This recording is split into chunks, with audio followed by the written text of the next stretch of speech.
ጁምዓ አላህ ስብሓነሁ ወተዓላ ከሌሎች ቀናቶች ለየት አድርጎታል። አላህ ስብሓነሁ ወተዓላ አላህ ከቀናቶች የፈለገው መምረጥ ይችላል። ከቀናቶች መካከል የውመል ጁምዓን መርጦልናል። ይህ ጁምዓ የጁምዓ ቀን ከሌሎች ጊዜ ለየት ባለ ሁኔታ ትኩረት የምንሰጥባቸው ተግባራቶች አሉ። እዛ መካከል የመጀመሪያው በነቢያችን ሰለላሁ ዐለይሂ ወሰለም ላይ ሰላትና ሰላም ማውረድ ነው። በነቢ ሰለላሁ ዐለይሂ ወሰለም ላይ ሰላትና ሰላም ማውረድ በሁሉም ጊዜ የተደነገገ ነው። በተለይ ደግሞ የውመል ጁምዓ የጠበቀ ይሆናል። እንደዚህ የውመል ጁምዓ ከምንሰራቸው ተግባሮች መካከል ኢግቲሳል መታጠብ ነው። ታጥበን ንጹህ ልብስ ለብሰን ተቀባብተን ሽቶ ተቀብተን ወደ ጁምዓ መምጣታችን ይሄ ሱና ነው። ነቢያችን ሰለላሁ ዐለይሂ ወሰለም አልጉስል የውመል ጁምዓ ዋጅቡን ዐላ ኩሊ ሙሕተሊም ብለዋል። የውመል ጁምዓ መታጠብ ለአቅመ አዳም ለደረሰ ሰው ላይ ሁሉ ዋጅብ ነው ብለዋል። ይሄ ዋጅብ ነው የሚለውን ዑለሞች ግዴታ ነው በነፍስ ወከፍ እያንዳንዱ ግዴታ ነው በሚል የተረጎሙ አሉ። አይ ሱና ሙአከድ ነው በጣም የጠበቀ የሆነ ሱና ነው ብለው ያስቀምጠዋል። ዋጅብ የሚባል ሱና ሙአከድም ነው ይባል ጁምዓ ላይ ከምንፈጽማቸው ተግባሮች መካከል አንደኛው ምንድነው? ትጥፈት ነው ማለት ነው። ሌላው ወضع الطيب ሽቶን መቀባት ነው። እንደዚሁም ደግሞ ሰላት ከመሰገዱ በፊት ቀደም ብሎ ወደ መስጊድ ገብቶ ሱናዎችን ማብዛት ነው። ይሄም በተለይ መስጊድ ቀደም ብሎ ገብቶ ሱናን መስገድ ብዙዎች የማይሰሩት የተዘናጉበት ምንድነው? ሱና ነው። በጁምዓ ሰላት አስቀድሞ ከቤት መውጣት ጥቂቶች ነው ይሄንን የሚፈጽሙት። ጁምዓ ሰላትና ዙህር ሰላት እሱ ዘንድ የማይለያይ የሆነ አለ። ዙህር ሰላት የለመደው ወይም ሌሎችን ሰላት የለመደው አዛን ተብሎ ኢቃም ሲባል ጠብቆ ከቤት የሚወጣ የውመል ጁምዓ ልክ እንደዚሁ ኢማሙ ኹጥባ በሚባልበት ጊዜ ጠብቆ ይመጣል። ከመዘናጋቱ የተነሳ አስሉ ግን መሆን ያለበት የውመል ጁምዓ ከሌሎቹ ቀናቶች የተለየ ቀን። ይሄ የተለየ ቀን ደግሞ እኛ በምንሰራው ዒባዳ ለየት ማድረግ ያለብን።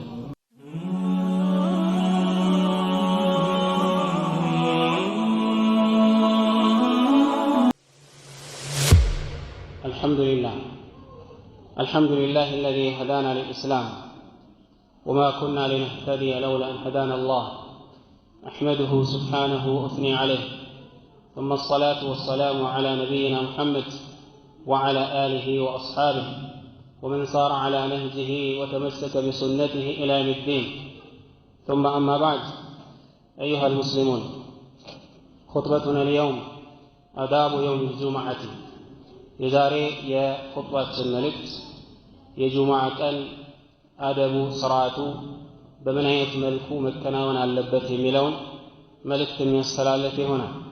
እንደተለመደው ከሁሉም በማስቀደም ራሴንም እናንተንም አደራ የምለው ነቢያችን ሰለላሁ ዐለይሂ ወሰለም በየኹጥባቸው አደራ በሚሉበት መልእክት ነው። አላ ወሁወ ተቅወላሂ ዐዘ ወጀል ያም አላህን ስብሓንሁ ወተዓላ በመፍራት አሁን በቀራዋቸው 3 አንቀጾች ላይ አላህን ስብሓንሁ ወተዓላ እንድንፈራ አላህን እንድንጠነቀቅ አላህ አደራ ይለናል። እናንተ ያመናችሁ ሰዎች ሆይ አላህን ስብሓንሁ ወተዓላ ፍሩት። አላህን ስትፈሩት የሚገባውን ፍራቻ ልትፈሩት ይገባል። ሙስሊሞች ሆናችሁ እንጂ እንዳትሞቱ ይላል። በሌላም አንቀጽ ላይ እናንተ ሰዎች ሆይ ይላል ጌታችሁን አላህን ስብሓንሁ ወተዓላ ያ ከአንድ ነፍስ የፈጠራችሁን ልትፈሩት ይገባል። ያዘዛችሁን ታዘዙ፣ የከለከለውን ተከልከሉ ይላል።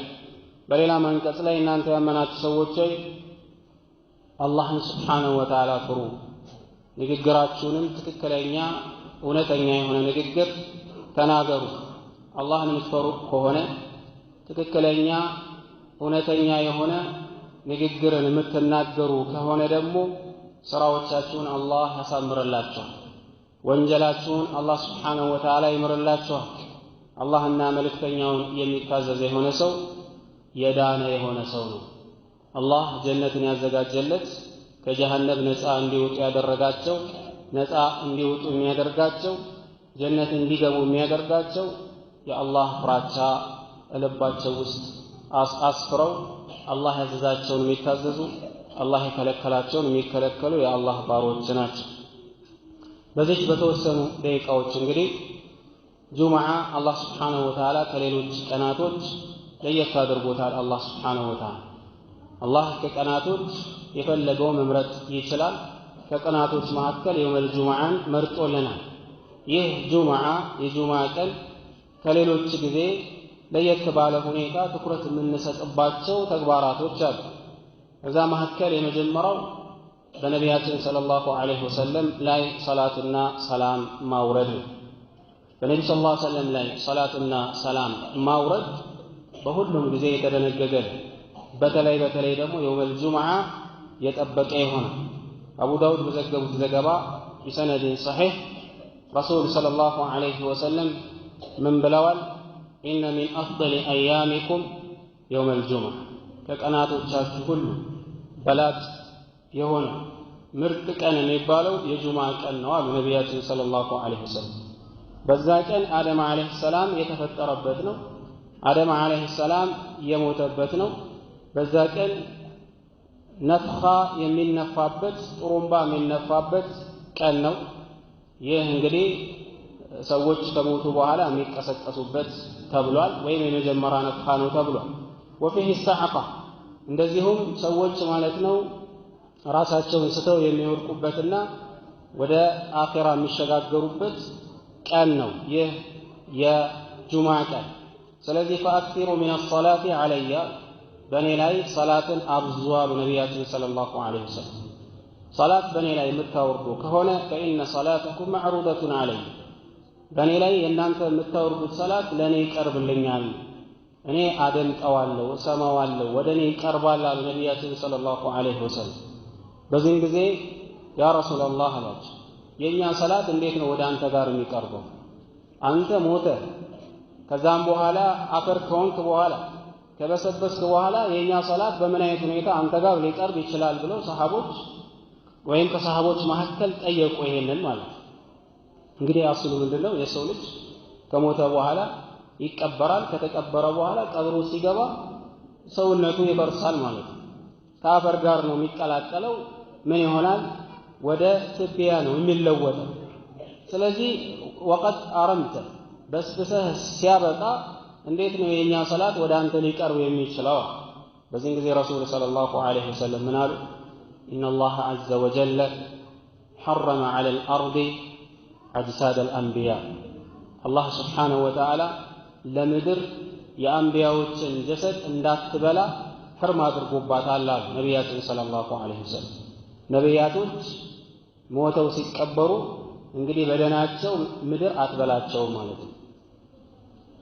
የኛ የምናወርደው ሰላት የምንለው ሰላት አለ ነብይ በነብዩ ሰለላሁ ዐለይሂ ወሰለም ላይ የምናወርደው ቀጥታ ለነቢያችን ሰለላሁ ዐለይሂ ወሰለም ይደርሳቸዋል። ነገር ግን ይሄንን ሰላት አለ ነብይ በምናወርድበት ጊዜ የተደነገገውን አወራረድ ነው ማውረድ ያለብን። አንደኛ አባባሉ እንዴት ነው? በብዙ አይነት መንገድ ተዘግቦልናል። ከዛ ከተዘገቡት ውስጥ የገራልንን ማለት ነው መርጠን ማለት እንችላለን። ከራሳችን ግን ፈልስፈን ማለት አንችልም ነው።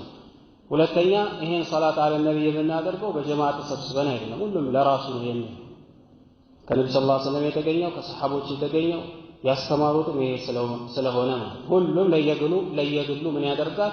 በነብዩ ሰለላሁ ዐለይሂ ወሰለም ላይ ሰላት አለ ነብይ ያወርዳል። ከዛ መካከል اللهم صل على محمد وأزواجه وذريته كما صليت على إبراهيم وبارك على محمد وأزواجه وذريته كما باركت على إبراهيم إنك حميد مجيد የሚለውን ማለት ይችላል። ወይም اللهم صل على محمد وعلى آل محمد كما صليت على إبراهيم إنك حميد مجيد اللهم بارك على محمد وعلى آل محمد كما باركت على إبراهيم إنك حميد مجيد ይሄንና ይሄን የመሳሰሉ በሶሒህ ሐዲስ ላይ የተዘገቡትን በደንብ ሐፍዞ በዚህ ላይ መሽጉል ሊሆን ይገባል ማለት። በተለይ መጅሊስ ካለን ብዙዎቻችን አሁን ላይ ይሄ ተረስቷል ማለት ይቻላል። አንድ ሰው ቁጭ ብሎ 5 ደቂቃ 10 ደቂቃ እስቲ አላህ ልዘክር አላህ ላውሳስ ብሎ ማለት ነው ቁጭ ብሎ የሚዘክርበት ሁኔታ እንብዛም የለም። አብዛኛው ይሄ ሱና እየጠፋ ነው። ነገር ግን ካለ የሚያደርጉም ሰዎችም ስላሉ አብዛኛው መጅሊሳቸው ላይ ቁጭ ብለው ከሚያደርጉት አዝካሮች በላጩ በነብዩ ሰለላሁ ዐለይሂ ወሰለም ላይ ሰላት አለ ነቢ ማውረድ። ሁሉንም እንኳን መጅሊሳቸውን ሁሉንም ቢያደርጉ ተጠቃሚ ነው የሚሆኑት። ሌላ ዝክር ሳይሉ ይሄን ብቻ ቢሉ ማለት ነው የሚፈልጉትን ነገር እንደሚያገኙ አላህ ከሚፈሩት ነገር እንደሚጠብቃቸው ነቢያችን ሰለላሁ ዐለይሂ ወሰለም ቃል እንደገባልን ነግረውናል። ስለዚህ ነብዩ ሰለላሁ ዐለይሂ ወሰለም ላይ ሰላት ማውረድን ልንዘናጋ አይገባም። ሌላው ከዚሁ ጋር ተያይዞ የነብዩ መሐመድ ሰለላሁ ዐለይሂ ወሰለም ስም ሲጠራ በእሳቸው ላይ ሰላት ማውረድ ግድ ነው። ብዙዎቻችን በዚህ ላይ እንሰስታለን። በኺሎች ነን፣ ስስታሞች ነን። ነብዩ ሰለላሁ ዐለይሂ ወሰለም በኺል ብለው ጠርተዋል። የኔ ስም ተጠርቶ በእኔ ላይ ሰላት የማያወርድ የሆነ ሰው በኺል ማለት ስስታም ማለት ገንዘብ እያለው ሰደቃ ከማድረግ ከሚሰስተው ሰውዬ በላይ ስስታ የሚባለው ይሄ ነው።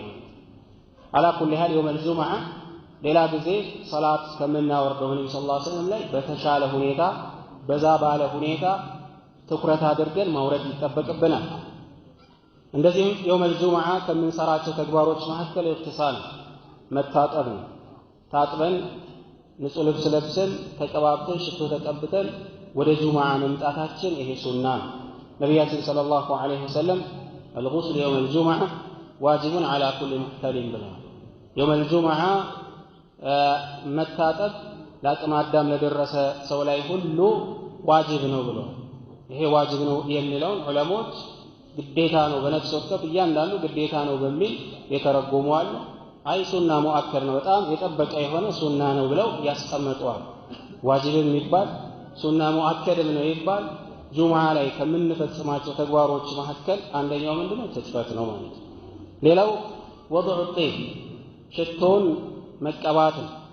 እንደዚሁም ደግሞ ሰላት ከመሰገዱ በፊት ቀደም ብሎ ወደ መስጊድ ገብቶ ሱናዎችን ማብዛት ነው። ይሄም በተለይ መስጊድ ቀደም ብሎ ገብቶ ሱናን መስገድ ብዙዎች የማይሰሩት የተዘናጉበት ምንድነው? ሱና ነው።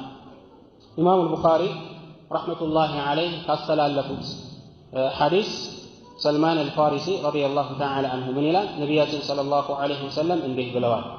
አንድ ግለሰብ የውመል ጁምዓ ማለት ነው የውመል ጁምዓ ታጥቦ የቻለውን ያክል ማለት ነው ሽቶ ሰውነቱን አስነክቶ ቅባቱን ተቀብቶ ንጹህ ሆኖ ማለት ነው ወደ መስጊድ አይመጣም አሉ። ወደ መስጊድ ከመጣም በኋላ ثم يخرج فلا يفرق بين اثنين በሁለት ሰዎች መካከል ሳይለይ። አንዳንድ ሰው የአቀማመጥን አደብ ስርዓትን አያውቅም። ሁለት ሰዎች ተቀምጠው እያለ በመካከላቸው ዝም ብሎ ዘቡ ብሎ ይገባል። ምንም አይነት የመቀመጫ ሰፊ የሆነ የሚያስችል የሆነ ቀዳዳ ሳይኖረው ማለት ገፋፍቷቸው ይገባል። እንዲህ ሳያደርግ ሁለት ወንድሞችን ሳይለያያቸው አሉ ነቢያችን ሰለላሁ ዐለይሂ ወሰለም ثم يصلي ما كتب له ከዛም በኋላ አላህ የጻፈለትን ያክል ሱና ሰላትን አይሰግድም አሉ። ثم ينصت إذا تكلم الإمام ከዛም በኋላ ሱና ሰላትን ይሄንን ሰግዶ ኢማሙ ደግሞ ወደ ኹጥባው ላይ በሚወጣበት ጊዜ ጸጥ ብሎ አያዳምጥም። አላህ ይሄንን ነገር ቢሰጠው እንጂ ኢላ ጉፊረ ለሁ ማ በይነሁ ወበይነ الجمعة الأخرى አሁን በሚሰግድበት ጁምዓና በሚመጣው ጁምዓ መካከል ያለውን ወንጀል አላህ ቢያራግፍለት እንጂ ነቢያችን ሰለላሁ ዐለይሂ ወሰለም። ይሄ እንግዲህ እነዚህ ሸርጦች መሟላት አለባቸው። አንደኛ እዚህ ቦታ ላይ የተጠቀሰው ምንድነው? ትጥበት ነው። ሁለተኛ ሽቶ መቀባት ነው። እንዲሁም ቅባትን መቀባት ነው። ንጹህ ሆኖ መገኘት ነው። ከዛም በኋላ በሁለት ሰዎች መካከል ያለያየ ከሆነ ማለት አዛ የማያደርግ ከሆነ ነው። በማንኛውም አይነት መልኩ መስጊድ ውስጥ ከገባ በኋላ ከጎን የሚገኙ ሰጋጆችን አዛ የማያደርግ ከሆነ ይሄ የተቀመጠለትን አጅርን ያገኛል። የውመል ጁምዓ ከምንሰራቸው ተግባሮች መካከል ተሰውክ ሲዋክ ሁሉ ጊዜ እንድንጠቀመው ታዘናል። በተለይ ደግሞ عند الوضوء ውዱእ በምናደርግበት ጊዜ عند الصلاة ሰላት በምንቆምበት ጊዜ የመሳሰሉት ወይ ደግሞ እንቅልፋችን ልንተኛ ስንል ከእንቅልፋችን ስንነሳ የአፍ ጠረን በሚለወጥበት ጊዜ ሙአከድ የሆነ በጣም ጠንካራ የሆነበት ቦታዎች አሉ ሲዋክን የምንጠቀምበት። ከዛ መካከል አንዱ ደግሞ የውመል ጁምዓ ነው። የውመል ጁምዓ ነቢያችን ሰለላሁ ዐለይሂ ወሰለም ትጥበትን እንዳዘዙት ሁሉ ሲዋክንም እንድንጠቀም አዘውናል። በአምስተኛ ደረጃ ከልብሶች የተሻለው ልብስ መልበስ ነው ያለብን። የውመል ጁሙዓ ሁሉ ጊዜ የውመል ጁሙዓ እየጠበቅን አዲስ ልብስ መልበስ ላንችል እንችላለን። ነገር ግን ካሉን ማለት ነው ልብሶች መልካም የሚባለው ጥሩ የሚባለው መርጠን በጥሩ ሁኔታ መተኮስ ካለብን ተኩሰን ንጹህ ማድረግ ያለብን ንጹህ አድርገን አስተካክለን መገኘታችን ይነሱና ከረሱል ሰለላሁ ዐለይሂ ወሰለም ሱና መካከል ይሄም ረሱል ሰለላሁ ዐለይሂ ወሰለም ወለቢሰ ሚን አሕሰነ ቲያቢሂ ያሉት የውመል ጁሙዓ ከልብሶች ሁሉ መልካም የሚባለውን ልብስ የለበሰ ይሆን የውመል ጁሙዓ ታጥቦ ከዛም በኋላ ሲዋኩን ተጠቅሞ ሽቶውን ተጠቅሞ ከልብሶች መካከል ምርጥ የሚባለውን ልብሱን ለብሶ ثم خرج حتى يأتي المسجد ከዛ ወደ መስጂድ መጥቶ فلم يتخطى رقاب الناس በሰዎች ትከሻ ላይ ሳይረማመድ ያገኘበት ቦታ ላይ ቁጭ ብሎ ثم ركع ما شاء يركع አላህ የፈቀደለትን ያክል ሱና ሰላትን ሰግዶ ኢማሙ ኹጥባ በሚልበት ጊዜ ጸጥ ብሎ ያዳመጠ ከሆነ አላህ Subhanahu Wa Ta'ala ለዚህ ሰውዬ ማለት ነው በዚህ ጁማና በሚቀጥለው ጁማ መካከል ያለውን ወንጀል እርግፍ ያደርግለታል ምንም ሳያስቀር ማለት ነው ይምረዋል ሲሉ ነብያችን ሰለላሁ ዐለይሂ ወሰለም ተናግረው ሌላው የውመል ጁሙዓ ከምንፈጽመው ከምንሰራው ተግባር መካከል በስድስተኛ ደረጃ ወደ ጁሙዓ ስንመጣ በእግራችን መምጣት ምን ሱና አስቸጋሪ ነገር እስከሌለ ድረስ መስጊዱ ሩቅ እስካልሆነ ድረስ ወይም ደግሞ ሌላ ዑዝር ኖሮት የሚያመው እስካልሆነ ድረስ በእግሩ መምጣት ምን ሱና ነብያችን ሰለላሁ ዐለይሂ ወሰለም ይሄንንም በሐዲሳቸው ላይ አስቀምጠውልናል من اغتسل يوم الجمعة وغسل وبكر وابتكر ودنا واستمع وأنصت بلوى كان له بكل خطوة يخطوها أجر سنة صيامها وقيامها عند سو قدم يتلقصوا النجارات አደቦችን ከቤት ሲወጣ እሱም በተሟላ አይነት ሁኔታ አድርጎ ከዛም በኋላ ወደ መስጊድ ቀደም ብሎ የመጣ ከሆነና ወደ ኢማሙ ጠጋ ብሎ ማለት ነው የሚሰግድ ከሆነ ኹጥባንም በአግባቡ ያደመጠ ከሆነ ከቤት በሚወጣበት ጊዜ የሚራመደው እርምጃ ነብያችን ሰለላሁ ዐለይሂ ወሰለም በእያንዳንዱ እርምጃ የአንድ አመት ማለት ነው ጾም እንደ ጾመ የአንድ አመት ቂያም ለይል ቆሞ እንዳደረ ይቆጠርለታል በአንድ እርምጃ ነብያችን ሰለላሁ ዐለይሂ ወሰለም ሐዲሱ ሐሰን የሆነ ሐዲስ ይሄንን አጅር ለማግኘት ከቤት በሚወጣበት ጊዜ በእግሩ መውጣት ለጁማ በእግር መጓዝ ምን ሱና ነው ማለት ነው በሰባተኛ ደረጃ ተክቢሩ ኢለል መስጂድ ብዙዎቻችን ማንሰራው ማንፈጽመው ነው የውመል ጁሙዓ ለጁማ ሰላት አስቀድሞ ከቤት መውጣት ጥቂቶች ነው ይሄንን የሚፈጽሙት ጁማ ሰላትና ዙህር ሰላት እሱ ዘንድ የማይለያይ የሆነ አለ ዙህር ሰላት የለመደው ወይም ሌሎችን ሰላት የለመደው አዛን ተብሎ ኢቃም ሲባል ጠብቆ ከቤት የሚወጣ የውመል ጁሙዓ ልክ እንደዚሁ ኢማሙ ኹጥባ በሚባልበት ጊዜ ጠብቆ ይመጣል ከመዘናጋቱ የተነሳ ነው አስሉ ግን መሆን ያለበት የውመል ጁሙዓ ከሌሎች ቀናቶች የተለየ ቀን ይሄ የተለየ ቀን ደግሞ እኛ በምንሰራው ዒባዳ ለየት ማድረግ ያለብን ያን በተደነገጉ በሆነ ማለት አቢ ሁረይራ ባስተላለፈው ሐዲስ ላይ ነብያችን ሰለላሁ ዐለይሂ ወሰለም የውመል ጁሙዓ ከቤቱ ልክ ጀናባን ሲያወርድ በሚታጠብበት ጊዜ በዛ አይነት መልኩ ለጁሙዓ ትጥበትን ታጥቦ ከቤቱ ቀደም ብሎ የወጣ ይላል ثم راح فكأنما قرب بدن የመጀመሪያ ወቅት ላይ የውመል ጁሙዓ ከቤቱ የወጣ በየጁሙዓው ሰደቃ እንዳደረገ ይቆጠርለታል ምን አይነት ሰደቃ ግመልን ማለት ዛሬ ግመር ረድና ሰደቃ አድርግ ቢባል ምን ያህል ነው የሚፈጀው አንድ ግመል ዛሬ ስንት መቶ ሺህ ነው የሚፈጀው ያንን ግን በቀላሉ የሚያገኘው ምንድነው የመጀመሪያ ሰዓት የተባለች አለች በዛች ሰዓት ላይ የመጡ ሰዎች የግድ አንድ ሰው ቀድሞ ከገባ አንድ ሰው ብቻ ያገኛል ማለት አይደለም ያቺ ሰዓት ሰፊ ሰዓት ናት ብዙ ሰዎችን ልታስተናግድ ትችላለች በዛ ሰዓት ላይ የገቡ ሰዎች ግመል ሰደቃ እንዳደረጉ ይቆጠራል በሁለተኛው ሰዓት ላይ የገቡ ከሆነ ደግሞ በሬን አሉ ነብያችን ሰለላሁ ዐለይሂ ወሰለም በሶስተኛው ሰዓት ላይ የገቡ ከሆነ ደግሞ እንደዚሁ በግን አሉ በአራተኛው ሰዓት ላይ የገባ ከሆነ ዶሮን በአምስተኛው ሰዓት ላይ የገባ ከሆነ ደግሞ እንቁላልን ሰደቃ እንዳደረገ ይቆጠራል። ይሄ የሚያሳየው ምንድነው? ነብዩ ሰለላሁ ዐለይሂ ወሰለም ያነሳሱ ነው። የውመል ጁሙዓ ቀደም ብሎ ወደ መስጊድ መግባት። ወሚን አልአሰፍ አንዳንድ ቦታዎች መስጊዶች ራሱ በራቸው የሚከፈተው በጣም ዘግይቶ ነው። መስጊድ እንኳን ሰጋጆቹ ሊገቡበት አይደለም ጁሙዓ ሆኖ የጁሙዓ መስጊዱ ራሱ የሚከፈትበት የመጀመሪያው ሰዓት አልፎ ሁለተኛው ሰዓት አልፎ መጨረሻ አካባቢ ላይ ይከፈታል። ይሄ ያለንበት ሁኔታ ብዙዎቻችን ማለት ነው ህይወታችን ከዱንያ ህይወት ጋር በጣም ተጣምሮ ነው ያለው። ስለ ዱንያ ነው ብዙ የምናስበው፣ ስለ ዱንያ ነው የምንጨነቀው። የአኺራ ንግድ ላይ ደግሞ ቀዝቃዞች ነው። እውነተኛ የሆነ ህይወታችን ላይ ግን ምን እያደረግን ወደ ኋላ እያለን። ይሄ ሲባል ሁሉም እንዲህ አይነት ባህሪ ያለው ማለት አይደለም። ናም የአላህ ባሮች ይሄንን ጠብቀው ማለት ነው የመጀመሪያ ሰዓትን ለመግባት በየመሳጅሩ ላይ መስጊድ በር የሚያስከፍቱ ከገቡም በኋላ ዚክራቸውን የሚሉ ሰላት እየሰገዱ ሰላት አለ ነብይ እያወረዱ ጁማን የሚጠባበቁ አሉ። በዚህ ላይ ነው እኛ ምን ማድረግ ያለብን መጠንከር ያለብን።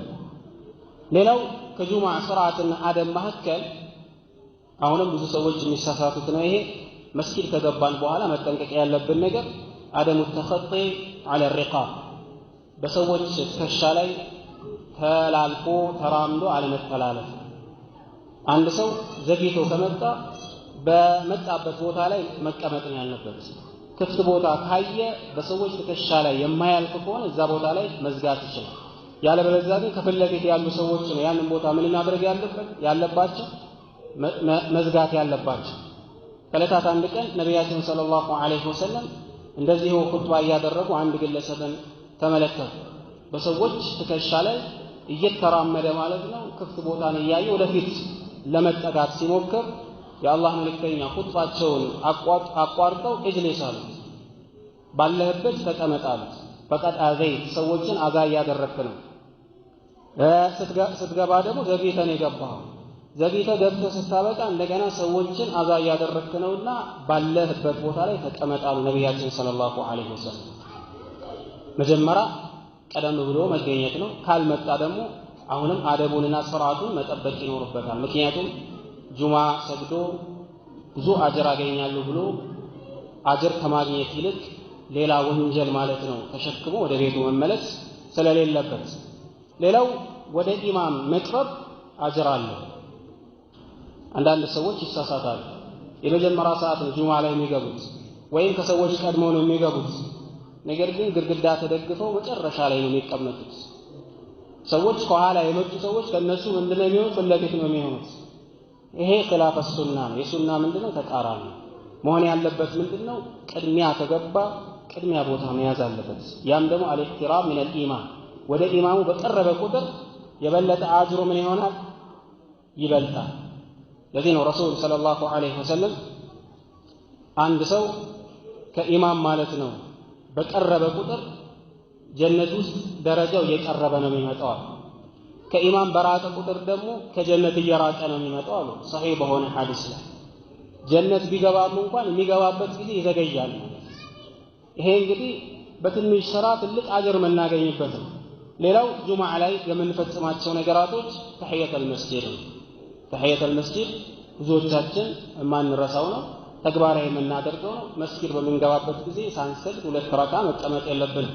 ነቢያችን ሰለላሁ ዐለይሂ ወሰለም ሐታ ማለት ነው ኢማም ኹጥባ እያለ እንኳን የገባ የሆነ ሰው እንዳይቀመጥ 2 ረካ ሳይሰግድ ብለዋል። 2 ረካ ሰግዶ ነው የሚቀመጠው ማለት ነው።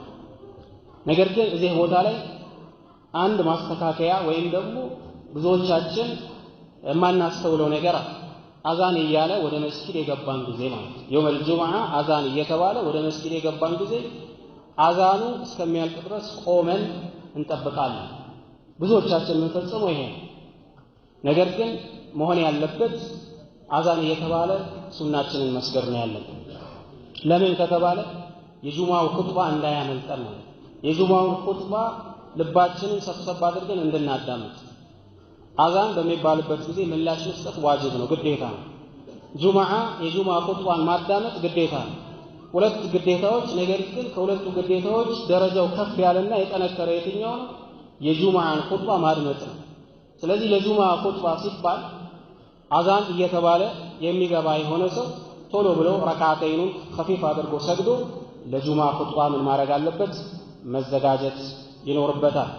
ሌላው ብዙ ስርዓቶችና አደቦች ቢኖሩም ያው ሰዓት ስለሚገድበን ላሳጥረውና የውመል ጁሙዓ ከሌሎች ቀናቶች ለየት ያለ ቀን ነው። በምንድን ነው ለየት ያለው? አሁን በጠቀስኳቸውና ሌሎችን ባልጠቀስኳቸው ሸሪዓችን ባስቀመጠው ስርዓትና ህግ መሰረት፣ ነገር ግን ከራሳችን የምንጨምረው ከራሳችን የምናመጣበት ምንም አይነት ተሽሪዕ ህግጋት አይኖርም። የውመል ጁሙዓ የጁሙዓ ሌሊት ወይም ኸሚስ ቀን ከፀሐይ ከጠለቀች በኋላ የሚደረግ ለየውመል ጁሙዓ ተብሎ የሚደረግ ዒባዳ ምንም ነገር የለም። ሰዎች አንዳንድ ቦታ ይሄንን ይፈጽማሉ። የውመል ጁሙዓ እኮ ለየት ያለ ነው፣ ስለዚህ ለይለቱል ጁሙዓ በዒባዳ ነው መታለፍ ያለበት ይሉና ለምሳሌ ኸሚስ ያሲን ይቀራል። ያሲን የሚቀረው በይነል መግሪብ ወልኢሻ ነው ወይ ከዛ በኋላ ነው የሚቀሩት። ለምን ሲባል የጁሙዓ ሌሊት ናት ይላል። ነገር ግን ይህ እንደኛ አስተሳሰብ ቢሆን ነዓም ጁሙዓን ማላጥ ነው ብለን ልናስብ እንችላለን። ዒባዳ ግን ተውቂፍያ ስለሆነ ያሲንን ለመቅራት አንደኛ በጀማ መቅራት ቢድዓ ነው፣ ራሱን የቻለ አዲስ ፈጠራ ነው። በሁለተኛ ደረጃ የውመል ኸሚስን ተኽሲስ ማድረግ የውመል ኸሚስን ነጥሎ ማለት ነው ያሲንን መቅራት፣ ይሄም ሌላ ቢድዓ ነው፣ ሌላ አዲስ ፈጠራ ነው በዲን ውስጥ ማለት ነው። ያሲንን መቅራት ከፈለገ አንድ ሰው ከመተኛቱ በፊት ሁል ጊዜ መቅራት ይችላል። አላህ ያገራለት ቀን መቅራት ይችላል፣ ወይም በሌላ ቀናቶች መቅራት ይችላል። ነገር ግን ኸሚስን ብቻ ጠብቆ የሚያደርገው ከሆነ የውመል ጁሙዓ ሌሊት ነው በማለት ቢድዓ ላይ ይጥለዋል። ቢድዓ ደግሞ ከባድ ነው። ቢድዓ ላይ የሚወርቅ የሆነ ሰው ሸይጣን ይመጣና ምን ችግር አለ አንተ ቁርአን ስለቀራህ ቁርአን በመቅራትህ ትቀጣለህ ወይ ይላል። ሰላት በመስገድህ ትቀጣለህ ወይ ይላል። ነፍስያ እንደዚህ ታወራለች። አላህ የሚቀጣን ቁርአን ስለቀራን ሳይሆን አዲስ ፈጠራ ስለፈጠረን፣ ሸሪዓችንን የሚያበላሽ የሆነ አዲስ ነገር ስለደነገገን። ዲናችን ሙሉ ነው። የታዘዝነውን ብቻ ነው ምን ማድረግ ያለብን መስራት ያለብን። በአጠቃላይ እንግዲህ ጁሙዓ ይሄንና ይሄን የመሳሰሉት ምን አለው? አደብ አለው፣ ስርዓት አለው። በየመሳጅዱ ስንመለከት የውመል ጁሙዓ ሐቂቃ ማለት ነው መስጊዶች የሚሞሉት መቼ ነው? ኹጥባ ከተጀመረ በኋላ። ምን እያደረግክ ነው? ምን እየሰራህ ነው ሲባል አብዛኛው ሰው እንደው ቢያንስ በሆነ ስራ ላይ እንኳን ተወጥሮ አይደለም፣ መሽጉል ሆኖ አይደለም፣ እንዲሁ ነፍስያ እየተጫወተበት እንዲሁ ማለት ነው ሀዋ እየነዳው ካልሆነ በስተቀር መሽጉል የሚያደርገው ነገር ብዙም ኖር አይደለም። ቢያንስ እንኳን የውመል ጁሙዓ ለሳምንት ስንቅ የሚሆንን ነገር እንድንሰነቅ ጊዜያችንን በአግባቡ ልንጠቀምበት ይገባል። በጊዜ ወደ መስጂድ መግባት፣ አላህ ስብሓነሁ ወተዓላ እሱን መዘከር፣ ማውሳት፣ በዒባዳ መጠመድ። የዛን ጊዜ ምናልባት የሳምንት የሚሆነንን ስንቅ ለጁሙዓ እስከ ጁሙዓ ድረስ የሚያሸጋግረንን የሆነ ይዘን ልንወጣ እንችላለን። አላህ በሰማነው የምንጠቀም አላህ ያድርገን።